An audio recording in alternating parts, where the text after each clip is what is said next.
ഇറാനിൽ ഹിജാബ് ഉപേക്ഷിക്കണമെന്ന് പാട്ടിലൂടെ ആഹ്വാനം ചെയ്ത ഗായകന് ചാട്ടവാറടി ശിക്ഷ. മെഹ്ദി യാറാഹി എന്ന പ്രമുഖ ഇറാൻ ഗായകനാണ് ചാട്ടവാറടി ഏറ്റുവാങ്ങിയത്. ശിക്ഷിക്കപ്പെട്ടതിന് ശേഷവും സ്വാതന്ത്ര്യത്തിനായി എന്ത് വിലയും നൽകാൻ തയ്യാറാണെന്നാണ് ഗായകൻ പ്രതികരിച്ചത്.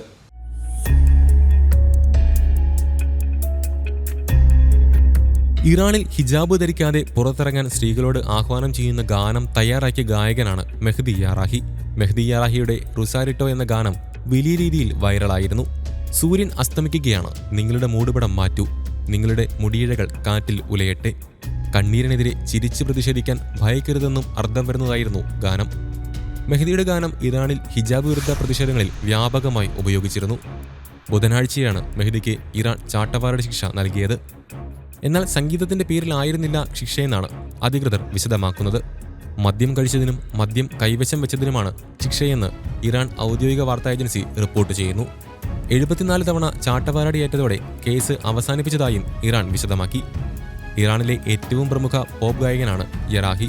ഹിജാബ് ഉപേക്ഷിക്കണമെന്ന് ആഹ്വാനം ചെയ്യുന്ന ഗാനം രചിച്ച് പാടി സമൂഹമാധ്യമത്തിലാണ് യറാഹി പോസ്റ്റ് ചെയ്തത്. തലമറയ്ക്കാതെ നൃത്തം ചെയ്യുന്ന വനിതകളുടെ ദൃശ്യവും ഇതോടൊപ്പം ഉണ്ടായിരുന്നു. ഇതിന് പിന്നാലെ ഓഗസ്റ്റിലാണ് ഗായകനെ ആദ്യമായി അറസ്റ്റ് ചെയ്യുന്നത്.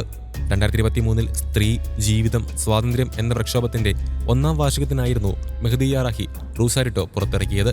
ഹിജാബ് ധരിച്ചില്ലെന്നാരോപിച്ച് മതപോലീസ് പിടികൂടിയ മഹസ അമിനി കസ്റ്റഡിയിൽ മരിച്ചതിനെ തുടർന്ന് 2022 സെപ്റ്റംബറിൽ ഇറാനിൽ മാസങ്ങളോളം പ്രക്ഷോഭം നടന്നിരുന്നു. 2024 കുറഞ്ഞത് 131 വ്യക്തികളെയെങ്കിലും ഇറാനിൽ ചാട്ടവാറടി ശിക്ഷയ്ക്ക് വിധേയരാക്കിയിട്ടുണ്ടെന്നാണ് മനുഷ്യാവകാശ സംഘടനകൾ വിശദമാക്കുന്നത്.